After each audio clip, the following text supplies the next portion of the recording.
सभी दर्शकों को सादर नमस्ते। आप देख रहे हैं आपका अपना चैनल युवा आर्य और मैं हूं मणिप्रकाश। आज हम बात करेंगे शंकराचार्य जी के इंटरव्यू विषय पर।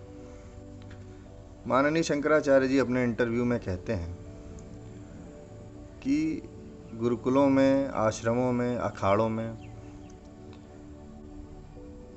पढ़ने वाले, रहने वाले बटुकों की संख्या इतनी कम इसलिए है क्योंकि वहाँ केवल जन्मजात ब्राह्मण ही आ सकते हैं। जन्मजात ब्राह्मण के सिद्धांत का प्रतिपादन करने वाले माननीय शंकराचार्य जी ये भूल जाते हैं कि इन सिद्धांतों से, इन मनगढ़ंत बातों से समाज पर क्या असर पड़ने वाला है। तो आज हम बात करेंगे कि जन्मजात ब्राह्मण होने का क्या दुष्प्रभाव है।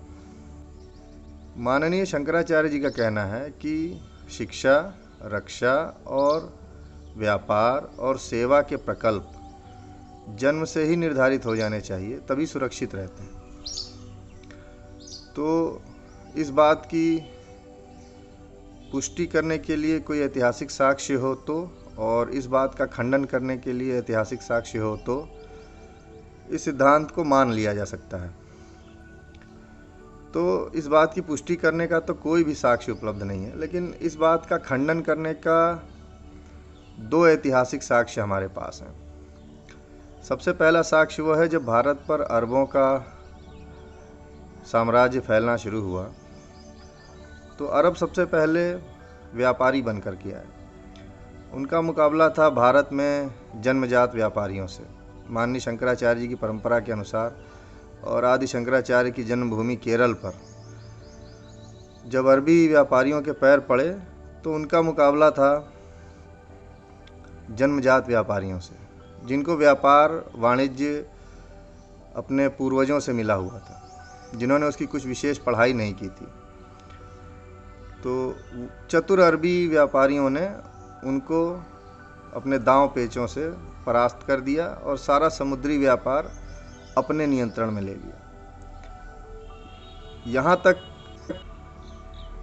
इस जीत हार के खेल में अरबी व्यापारी यहाँ तक चले गए कि उन्होंने भारत के ही जन्मजात ब्राह्मणों से ये सिद्धांत प्रचलित करवा दिया कि समुद्र की यात्रा ही नहीं करनी चाहिए। मध्यकालीन भारत के इतिहास में हिंदुओं में प्रचलित ये सबसे बड़ा अंधविश्वास था कि समुद्र की यात्रा नहीं करनी चाहिए और सिंधु नदी के उस पार नहीं जाना चाहिए, यानी मुस्लिम क्षेत्र में जाना नहीं चाहिए। मुस्लिम क्षेत्र में जाते ही, मलेच्छ क्षेत्र में जाते ही आप मलेच्छ हो जाते हैं। ये भावना हिंदुओं में कूट कूट कर भरी हुई थी। तो अरबों ने इसका लाभ उठाया, जन्मजात व्यापारियों को व्यापार में परास्त कर दिया। अरब के धर्म प्रचारक या इस्लाम मज़हब के प्रचारक जब भारत में आए तो वो अपने नए मज़हब के जोश से भरे हुए थे, रात दिन प्रचार में लगे रहते थे और नए नए तर्कों से, नए नए पैतरों से, ये इनके इन प्रकारेण अलतकिया से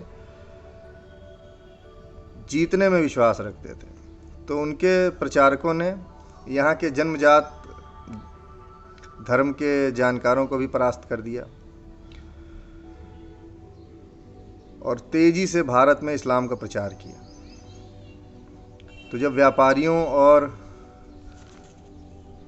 प्रचारकों ने अपना काम कर दिया, यानी आर्थिक रूप से और सैद्धांतिक रूप से मजबूत कर दिया, भारत में कुछ ऐसी शक्ति नहीं बची जो सैद्धांतिक रूप से और आर्थिक रूप से इनका मुकाबला कर सके।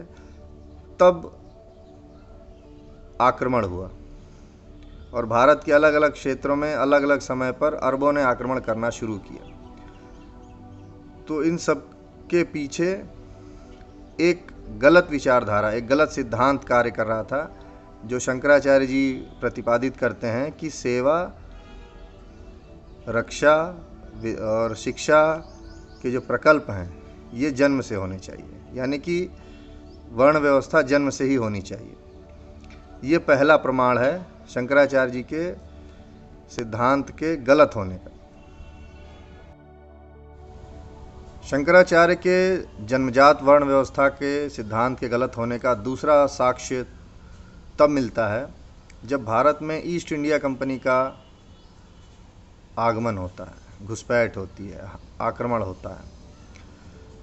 ईस्ट इंडिया कंपनी के पास भी अरबों की विरासत थी, उनके पास भी वही सहूलियत थी जो अरबों को प्राप्त थी कि उनका सामना यहाँ के पहले से ही पिटे हुए जन्मजात व्यापारियों से था, वैश्यों से था। तो उन्होंने उनको थोड़ा अधिक मुनाफे का लालच दिया और मुनाफा प्रिय समुदाय उनके साथ हो गया। बड़े बड़े नगर सेठ, धन्ना सेठ ईस्ट इंडिया कंपनी के शेयर होल्डर हो गए। आज भी व्यापार की समझ न होने के कारण भारत के बड़े बड़े सेठ मल्टीनेशनल कंपनियों के शेयर होल्डर हैं। अंग्रेज़ों के जाने के बाद भी, ईस्ट इंडिया कंपनी और अन्य विदेशी कंपनियों के जाने के बाद भी शंकराचार्य और उनके अनुयायी किसी भी प्रकार का सुधार होने का कोई लक्षण प्रदर्शित नहीं करते। आज शेयर मार्केट के नाम पर दसियों हज़ार कंपनियां, विदेशी कंपनियां भारत में व्यापार करती हैं और भारत का उच्च वर्ग, जिसके पास अकूत धन संपदा है, व्यापार और वाणिज्य की शिक्षा न मिलने के कारण, कोई विशेष ज्ञान परिज्ञान न होने के कारण आज भी 16वीं 15वीं शताब्दी के धन्ना सेठों की तरीके से केवल और केवल मुनाफा मुनाफा मुनाफा सुन करके किसी भी कंपनी के शेयर होल्डर, सहयोगी, पार्टनर बनने में संकोच नहीं करते हैं। वो बिल्कुल नहीं सोचते हैं कि हम जिसके साथ कंधे से कंधा मिलाने जा रहे हैं वो हमारे समाज का, हमारे व्यापार का, हमारे अर्थव्यवस्था का क्या हाल करने वाला है। जबकि घोषित लक्ष्य है इन कंपनियों का कि दूसरी भूमि पे, दूसरे देश पर जा कर के वहाँ के व्यापार को नियंत्रित करना, हथिया लेना, उसका स्वामी बन जाना, ये उनका घोषित लक्ष्य है जो एफडीआई के तहत सारी विदेशी कंपनियों ने घोषित कर रखा है।